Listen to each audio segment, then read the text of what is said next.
Hi guys. So this will be the final reviews that I do, and it's been fun, and I've loved doing it. I'm gonna review every game each week, and I'll just let you know who I think the players of the week are, who I think will be in the teams of the week, and I'll kind of make a team of the week sheet, who stood out, who was man of the match for me, who was the top performers, and who I think will make a difference in the next game.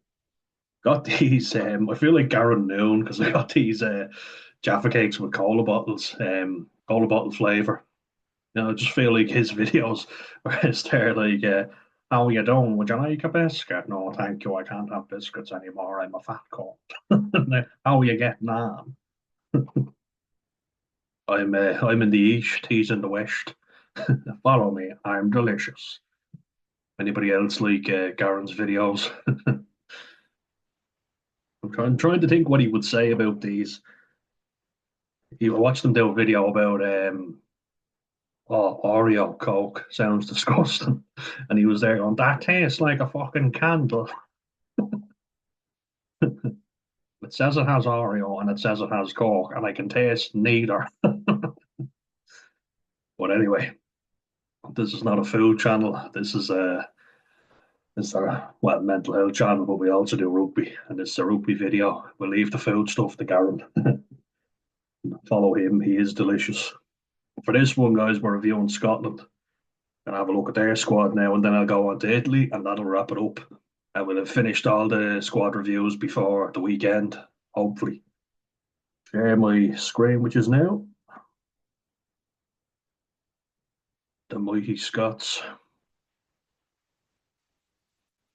Now they say they're going to win it every year. They're yet to win a Six Nations title, and it's definitely gotten a bit spicy and a bit heated between Ireland and Scotland. You notice me twitching. I'm just back from a swim, and it was freezing. Haven't hopped in the shower just yet, because it's just before. Well, it's after 7 now, but when I was setting up, it was before 7 o'clock and daylight savings and all that. So let's go through the team. The most foreign-born players of any other squad. Yeah, a lot of them being English, of course, but um, yeah, there is foreign-born players. Still think like with Ireland, we have so much depth that we shouldn't be picking foreign lads ahead of the Irish lads. But sure, look, they're not going to listen to me. Another argument for another day. Um, so, how I think the Scotland team will line up, I would imagine how the front row will look. It's pretty predictable. It kind of picks itself. It'll be Pierre Schoeman, this man down here at loose head. Then you will have, I would go with you and Ashman. It's George Turner in that team. I don't see him there. Any George Turner in there? No, doesn't look like it. Yeah, so then Ewan Ashman's been the best hooker for me. He's Canadian, I believe. Well, just to add to the foreign-born players, but obviously of Scottish descent. Yeah, no George Turner, so that's mad. Although, in fairness, Ashman would be my top pick, and I think he's a very good player. He's a tough lad. Like he smashed Ebenetz about in the tackle. Now, if there's any South Africans in the comments to go, no, bro, he didn't get smashed, or he did. Ashman upended him. Believe me, I'm not Scotland's biggest fan, but credit where it's due. Dave Cherry will be probably the replacement, which I don't get. I don't know why they picked him over Johnny Matthews, the Scouser. Johnny Matthews. He's a good player. Um, but yeah, they haven't picked him, and then Dylan Richardson can cover the back row. He's a South African. He plays for their South African team as well, which is funny. Tie head will be starting tie head, of course, will be Xander Fagerson. Mr. Reliable. I said I'd pick him and Tyke Furlong for the Lions tour. If Tyke Furlong doesn't play in the Six Nations, I think you got to go with Xander Fagerson. Will Stewart's not been bad either. We'll see how it goes, but I'm trying not to be biased. No Scott Cummings. That's a big one for Scotland, and then they're also missing Sione Tuipulotu. See, even in he is in there, yeah. But they're missing him. I heard he was injured. Now maybe he'll be back. I don't know, but I think they're gonna miss him for the Italy game anyway. Big boost for Ireland if he's missing for that game, because he has been in phenomenal form lately. Wasn't always great, didn't really do much, but then all of a sudden he's burst onto the scene. I mean, excellent. Now Scott Cummings means that they'll just put Johnny Gray in, I'd imagine. I'm hearing big things about Jack Mann as well. Don't really know him, but hearing that he's a good player. So yeah, my front row would be Schoolman, Ashman, and Xander Fagerson. Second row, I will go with Grant Gilchrist as being a mainstay in that team, so I go with him. Johnny Gray's been pretty good as well, so certainly in the line-out gives you a lot of options, doesn't it? Um, so we go in the back row then. Luke Crosby's not a bad player. Jack Dempsey, Matt Fagerson. Matt Fagerson probably you put him at six or at eight. That's the question. Jack Dempsey can play six or eight, and so can Fagerson. I would go Fagerson at six and Jack Dempsey as an eight because Dempsey, I think, is a better ball carrier, but Matt Fagerson makes a phenomenal amount of tackles. Um, yeah, he's incredible in the tackle, makes loads of them. He's always 20 plus tackles. So I think six is more of a tackler. If you're going stereotypically, of course, Jack Dempsey's a better ball carrier, I believe. So he's quicker, he's got more acceleration. Jamie Ritchie, I think you bring off the bench. I wouldn't start him. I would go with Luke Crosby at open side, but I mean, not a bad option to have Jamie Ritchie. Josh Bayliss impressed me when he played in the autumn internationals, but watching him playing for Bath against Leinster, I wasn't overly impressed. Um, let's see, a lot of teams might do a 6-2 split, and if they do, then yeah, wouldn't hurt to have Josh Bayliss and Jamie Ritchie on the bench. I know most of these players because I watch them week in, week out for their clubs like Edinburgh and obviously Glasgow in the URC. Kind of struggling to think who to put as the replacement second row. Patrick Harrison, is he a second row? I think he is. But yeah, because I'm not seeing any other players that I know that are in the second row. Yeah, look, it's not a bad team. Kind of tried and tested with a few new players in there. Marshall Sykes with only one cap. And then Jack Mann with none. Darcy Ray, only two. So, like, I mean, it's definitely different than what we're doing in Ireland. I would certainly be more up for introducing a few new caps, like what Scotland are doing, or a few lads that haven't been capped very often. You can see there's someone with three caps, someone with four, someone with two, one cap, someone uncapped, another four, Gregor Brune, Walken Brune. I remember Scott Brune, the baldy for Celtic, repping the bald head. Celtic had qualified for the knockout stages, which is great news to hear. Rangers fans would be kicking themselves right now, I'm sure. And the back line is where Scotland are dangerous. That's where I think they can do the most damage. This man will be missing. Um, don't know if he'll be back for the Ireland game. I hope not, because I want Ireland to win, of course. But if he can keep the form going that he has for Scotland in the autumn series and how he's been playing for Glasgow in the URC, no reason why he wouldn't start, because he has been in phenomenal form. Him and Hugh Jones, these two players are excellent together and a very dangerous combination. Then on the right wing, Darcy Graham, left wing, obviously Duhan and Duhan van der Merwe. Ever see his brother? They do not look anything alike at all. Johan got all the looks, and then his brother's nickname, the Angry Warthog, Ocker van der Merwe, a good Glasgow name. Fullback Blair Kinghorn, who's been in phenomenal form. Tom Jordan's a great player too, a Kiwi-born fella. Then this man starting fly half. I think the way to beat Scotland is basically just to smash Finn Russell, throw him off his game. There's no denying Scotland have talent, but They definitely overhype themselves, and it makes them unlikable for a lot of people. Keep saying this is our year, and you're kind of there going, okay, you say that every year. It's like the boy who cried wolf. Not denying they have potential, and it's going to be our biggest game will be against them. I've no doubt about it. For that game, I've gone my score prediction. Will I reveal it now or no? I'll wait till next week. More excitement. It's certainly going to be a tight game. I don't see a blowout score for either team. It's going to be a tough one for Ireland, and we're going to have to be on our game. I'm nervous, I have to say. And like I said with Ireland in the last World Cup in 2023, that was our year to win the World Cup if we were going to do it. Now I don't see us winning one ever, at least not in my lifetime. A bit extreme, I know, but certainly not in the next 10 years because you imagine other teams will just keep building and growing. Like England look like they're on the up. France look very impressive. I did a video on them. Le Nom Blues. They're going to be a tough challenge, but we got them in Ireland, so I'm happy with that. The two most physical teams, France and England, and we have them in Dublin. So those fill me with a lot more confidence.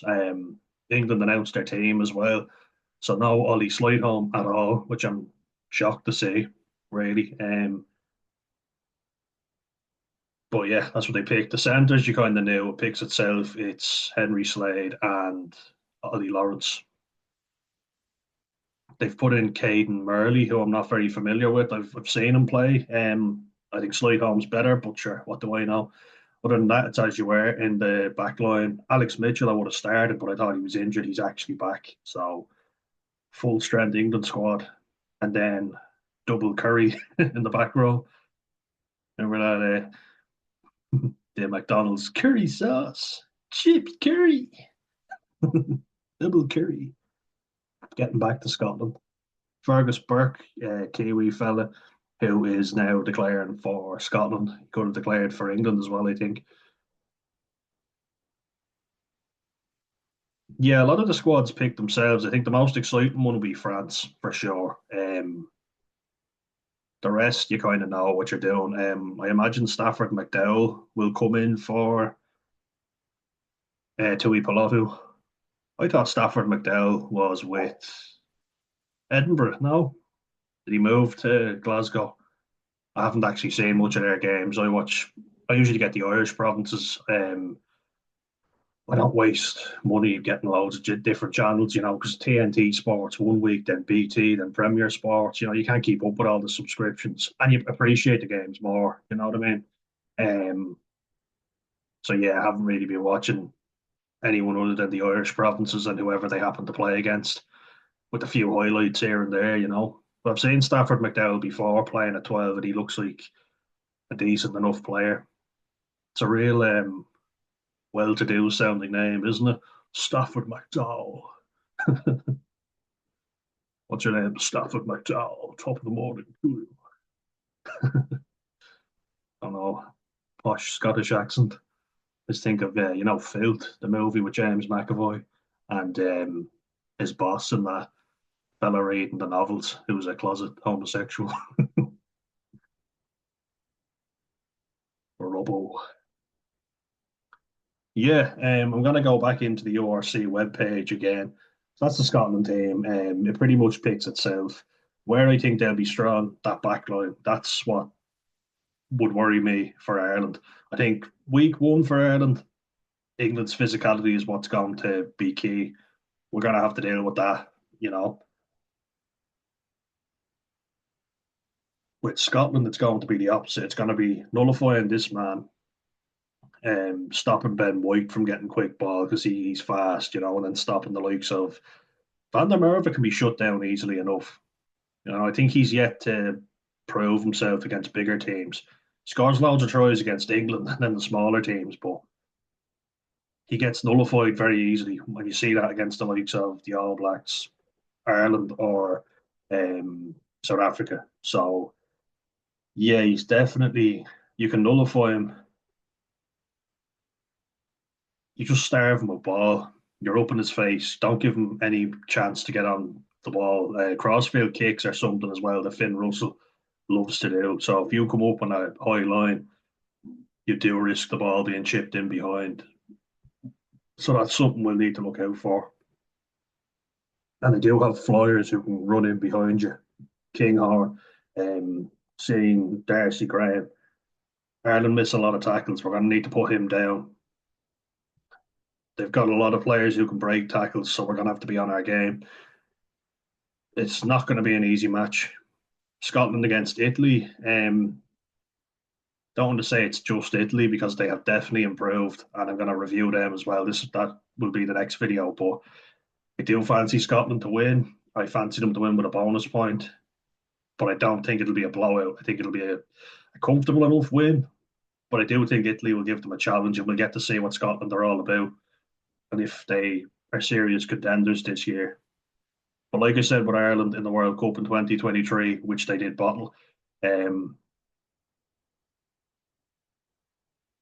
if Scotland are ever to win a Six Nations, this is their year to do it. Everything is on the up for them. They're coming off the back of a URC win in South Africa like that. Even if you don't like Scottish rugby, and I know there's been a lot of animosity, you have to admit it's impressive. They went to Wolves' backyard and they beat them. It's very impressive. And at altitude, like to do that against them, they just managed the game so well. I think Scotland have a very good rolling maul. They've got very big second rows as well, so they've got men to hit, and I think that's how they're going to beat Italy because Italy look impressive in the back line, which I'll review in due time. But if Scotland are to win, their forwards need to give them the platform to do it. I think where Ireland will have the advantage against Scotland will be in the forwards. England definitely have a slight advantage over us in the pack. Slight, not big, well, they are big. I think Ireland have better all round forwards, but England have the stronger forwards, if that makes sense. Against Scotland, they fancy us with the bulk, but they will compete at line out. That's where Scotland are very good. Grant Gilchrist and Johnny Gray will be up competing for everything. So Kelleher will be tested, or Dan Sheehan, whoever they happen to go with. I want to check the news, see if Tuipulotu is back.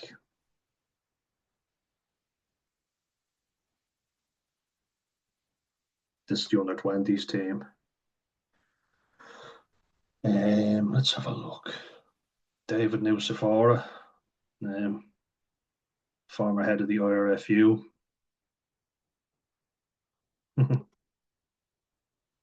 Look at that. An Australian in charge of Irish rugby. We tend to have a lot of foreign coaches, don't we? In Ireland, like I mean, Andy Farrell being English, obviously of Irish descent, but Nusafora sounds Italian, and he's Australian, of course. Yeah. Then Johan van Graan, Graham Roundtree, Leo Cullen's the only one that's Irish, and then but Ian Costello seems to be turning things around with Munster.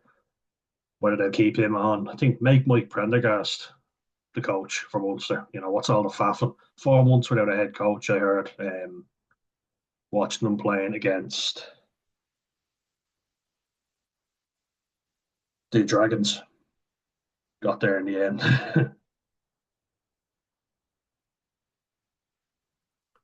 By the way, it was absolutely disgraceful, that performance from Ulster against Zebra. Zebra Parma. Ulster lost 14-15. What a bad performance. Like, that's inexcusable. You expect to get the bonus point win against Italian sides, and that's just not good enough. There's no two ways about it. It's not as if they're missing a huge amount of players with international duty, are they? So, no, it's serious questions need to be asked. Yeah, I'm just seeing if I recognize all these players. Yeah, I do recognize most, not this lad. I do recognize him. Yeah, no, this isn't going to tell me anything. So we'll go into the URC webpage and I will show you URC. There we are. Oh, sorry, wrong one.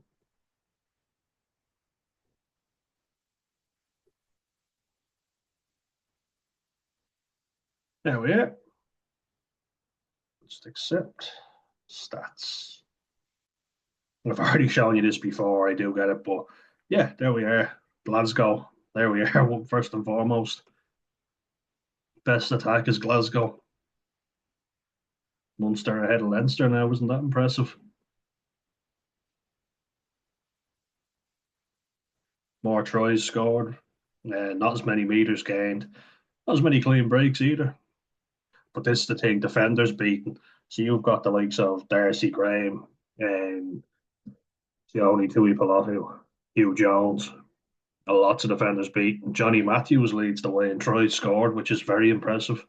Shows you what kind of player he is. Leinster have more tries scored, which is impressive too. And not as many meters gained. See how stats kind of add up. No real clean breaks, not as many as Munster anyway. Yeah, 92. So Munster have 26 more clean breaks. It's impressive.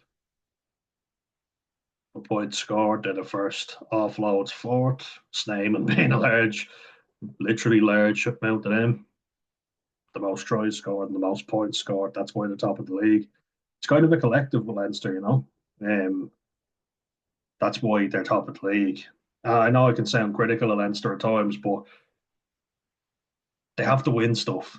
You know, there's no use saying we got to a final here. You know, you haven't won the Champions Cup in 8 years now, so it's time to put your money where your mouth is and actually deliver. The last URC title was during COVID, 4 years ago. This is the year now you have to do something. You have to win one of those two, I think, Leinster, or else serious questions need to be asked. Edinburgh all the way down sixth, so you can see Glasgow are kind of leading the way in all the stats. Yeah, like you look here, they're not third, second, or first in anything. Remember Ricky Bobby and Talladega Nights? You ain't first, you're last. It did feel like it's really Glasgow that are leading the way. I know they've only got two teams, and then obviously Scotland have a few players playing in France and England. But in the URC, it's Glasgow leading the way. None other than this man, Johnny Matthews. Johnny fucking Matthews, the big scouser playing for Scotland. Ben Muncaster, though, doesn't look, he's not in the team, though, from what I could see there. Joint second with tries scored. Yeah. No Kyle Steyn either. He's out of the team. Jamie Dobie, Hugh Jones, yeah. See, it's all that Glasgow backline leading the way, really, apart from obviously Muncaster. It's a funny name, isn't it? Muncaster. Sounds like Munster, but we're not quite sure if we're going there. Yeah, yes. Look at Pierre Schoolman and Paddy Harrison all the way up there. Rowe and Venter as the South Africans pronounce it. The V is like an F sort of sound. My Dutch cousins say the same thing. There's actually we went to see a concentration camp in Holland called Camp. It's spelled Camp Vught, Vught. They pronounce it Camp Fucked, and I thought, isn't that ironic? Jesus, it's there on Camp Fucked. Not the best name, Jesus. What happened there? It's mental. But yeah, clean breaks. Duhan van der Merwe, not surprising. He does make a lot of clean breaks. Then leading the way for Edinburgh. Then you've Kyle Rowe and Seb Cancillier. These two will be playing for Scotland, but Darcy Graham will probably be starting. Surprised he's not higher on the list. Although, let's see. Oh, Hugh Jones is up there more. I was expecting Darcy Graham to be higher. Yeah, where are you, Darcy?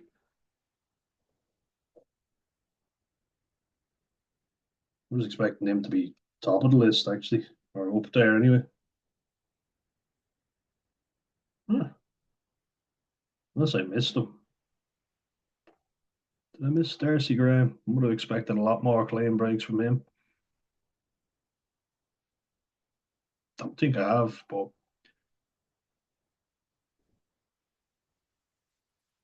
let's have a look. No, he's not there. Surprise, surprise.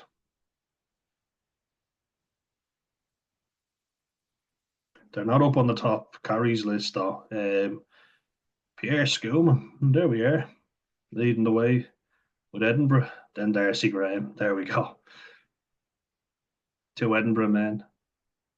So it's like seems like the forwards then would be more Edinburgh, but then in the back line be Glasgow. Yeah, Bowen Venter, another South African. Jamie Ritchie, huh? I usually think of him getting jackals and turnovers more so. There, you see how important Tuipulotu and Rowe were for Glasgow.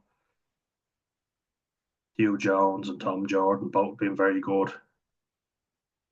Cancillier. All right. Morgan Morris sitting up there pretty, not included in the Welsh team. Yeah, Duhan van der Merwe and Darcy Graham, most defenders beaten after Tom Farrell and Andre Esterhazen in there as well. These two undoubtedly will be starting. He's gone. Darcy Graham's gone to Edinburgh. Jeez, it's all happening now, isn't it? Stafford McDowell goes to Glasgow. Darcy Graham goes to Edinburgh. Right. Well, these two will be the starting wingers anyway, I would imagine, for Scotland. I don't see them going with anyone else.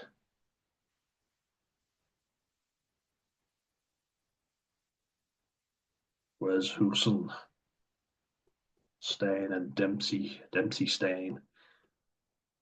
So that's where I fancy Scotland to be really good is in that back line. So if they can get a good platform, say off line out, which has been functioning well for them, they look to go wide and spread it with their really quick backs. That's where they'll be beating teams. But they also have the ability to maul it over as well if they want. Yeah, you see Van der Merwe again beating so many, making loads of meters.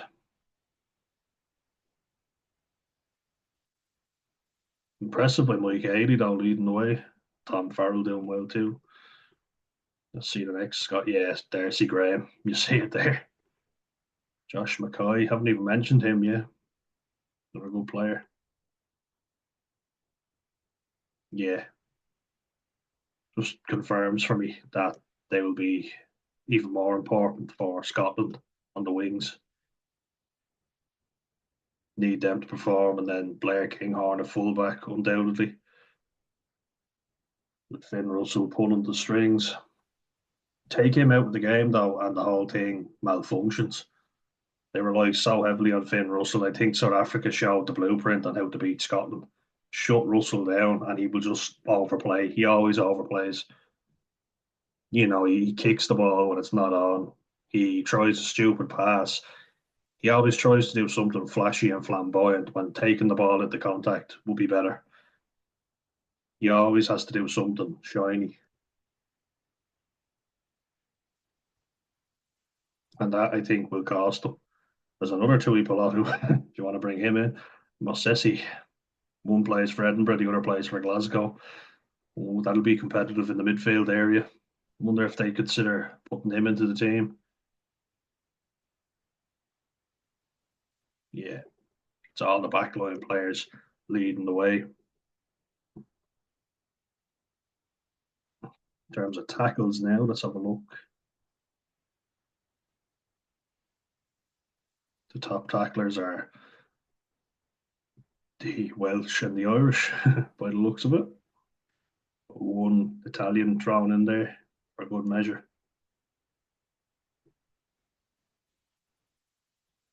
Rory Darge, though, he's kind of like the work rate, isn't he? Marshall Sykes as well. Yeah. You see, there's a really good clip that shows Rory Darge chasing back after a loose ball. And it shows you the difference in mindset, which is why he makes such a good open side because said I've played there, and you have to have a great work ethic if you want to play open side because you are in on everything. And Rory Darge is busting a gut to get back, and he has like Finn Russell had a head start on him. Finn Russell was the one that made the mistake, but yet Rory Darge is busting a gut to get back and defend, and Finn Russell is trotting back. Like for an open side flanker, they're usually a bit bulkier. Fly half, you'd expect they're usually lighter and they should be running more.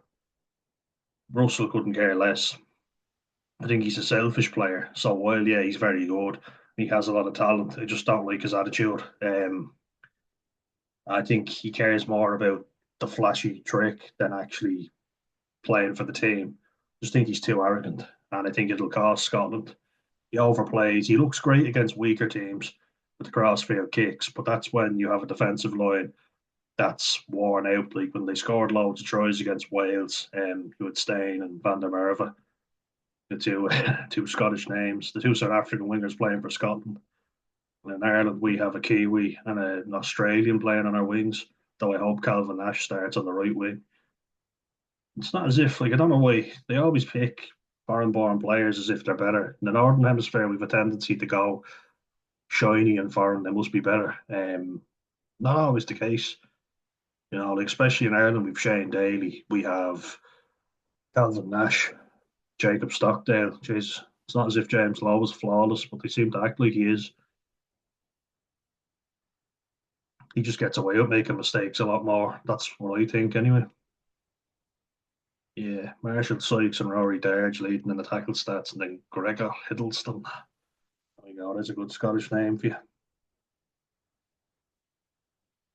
Now, I won't even bother. I've done tackle success, but sure, you can make one or two.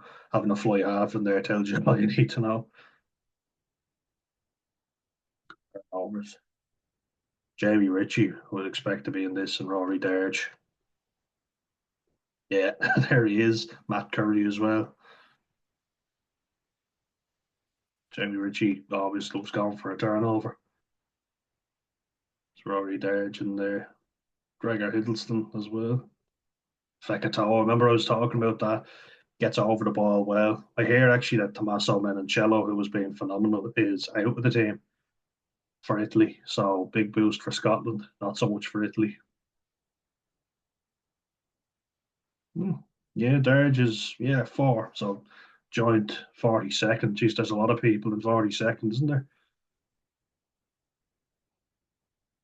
Turnovers lost. Now let's have a look. Darcy Graham, I would have expected, but he's not making as many clean breaks. But there he is. Cam Winnett leads the way, but then in terms of Scottish players, Darcy Graham gives away the most turnovers, gets isolated. But as I said, that's players making clean breaks and the attacking team not being there with them, not necessarily the players' fault. Yeah, Johnny Matthews a hooker. It's the kind of player he is, though he makes a lot of clean breaks. He's got gas, like he's fast, you know. Yeah, right. I think kicking success. You won't get Finn Russell's stats here, and Blair Kinghorn kicks as well, and he kicks for Toulouse. So Ross Thompson's up here, but I didn't see his name mentioned in the Scottish teams in the Scottish team sheet. Yeah, look, and this is not an area I'm qualified to speak on anyway. You won't catch me kicking. Right. Well, that's it, really. I think. Um, like you kind of know your best backline for Scotland. You kind of go reliable in the front row. It's not the most exciting team again, but it's there's a few new players in there. Certainly more adventurous than Ireland anyway. If they can get firing, and if that backline works well, it's a scary prospect for anyone who comes up against them. But I've yet to be convinced by Scotland, as everybody has. They talk a good game, but they never deliver on it, and that's where we're all like, okay, I'll believe it when I see it. But certainly potential there. And as you said, if there was ever a year for Scotland to win the Six Nations, it's this year. So Can't wait for the tournament. There's also like a lot of positions up for grabs in the lines, so if that doesn't motivate you, nothing will.